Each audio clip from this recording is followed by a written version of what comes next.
Hi, guys, my name is Ariba. Welcome back to my YouTube channel Ariba News HD. I hope you are doing well.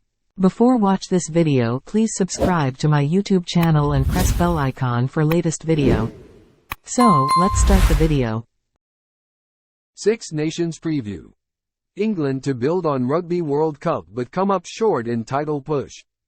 Next in our set of previews ahead of the Six Nations, we examine the prospects of last year's fourth-place finishers, Steve Borthwick's England. It's another new era for England as a new captain is named in Borthwick's second tilt at championship glory, with the Red Rose looking to build on a decent World Cup. Six Nations glory would be an incredible turnaround from past year's showings, but improvements are likely as the pieces of the Borthwick jigsaw continue to take shape. Last year, with less than a year until the World Cup, England made a stunning change at the top as Borthwick replaced the sacked Eddie Jones, as results and performances ultimately cost the Australian his job. Few would have predicted that decision from the Rugby Football Union so close to a global tournament.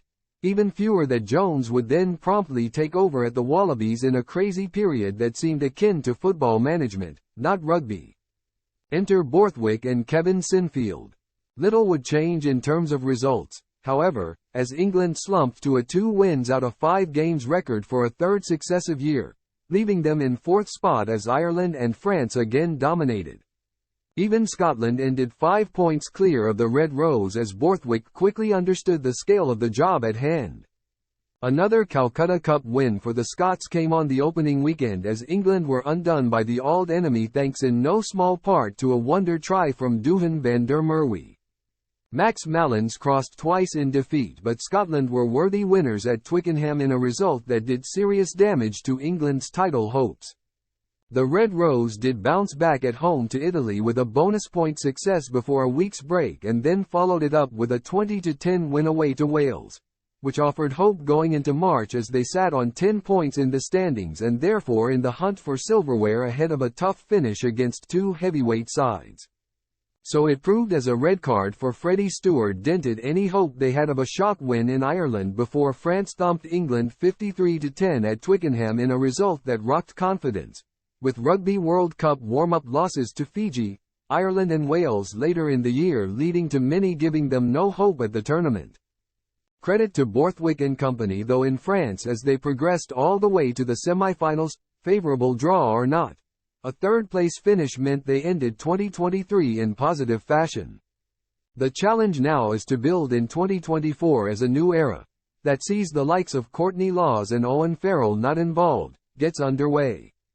Last year it was a new head coach. This year a new captain takes over for England as hooker Jamie George replaces Farrell and looks to drive them up the table.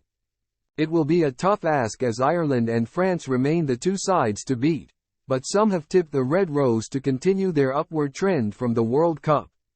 They begin with a tricky visit to Italy, who will be desperate for Benetton's dazzling form to rub off on the international side. Come through that match with any kind of victory and England will be delighted before they host a Wales team that has been decimated by injury. Can the English fans dream of 2 wins from 2? Going into the break with that record ahead of a trip to face Scotland would give England confidence, but the Scots have had their number in recent years, so breaking that hoodoo is no mean feat. It's then once again an Ireland and France finish, this time home and away, with those games a good test of where this team is at. There's no doubt things are moving forward on and off the field with Felix Jones' arrival to the coaching setup a plus. Now can they become a Six Nations challenger? Key players. One of the players of the Rugby World Cup. There is a lot resting on the shoulders of Ben Earl as he showed what he can do at the highest level. Earl was not favoured under former boss Jones, but he has since become undroppable for Borthwick, and if he replicates those recent performances England can cause problems. Another positive from the Rugby World Cup was Marcus Smith's showings in the full-back jersey. However, we could see Smith utilised at fly half in 2024 due to Farrell's absence.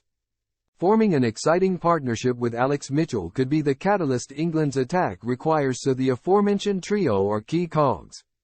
Players to watch. The absence of Farrell from a leadership perspective throws extra pressure on skipper Jamie George, so it will be interesting to see how he manages the extra responsibility. A player whose set-piece solidity is of a consistent high standard, the captaincy shouldn't add too much of a hindrance to his game, but he will need to communicate well with referees. In terms of new faces, there's excitement over the inclusion of wing Emmanuel Faye-Weboso, who has been in impressive form for Exeter Chiefs, as has Northampton Saints wing Tommy Freeman and fly half Finn Smith, and it will be intriguing to see how much game time the Clinchall trio is handed during the early rounds.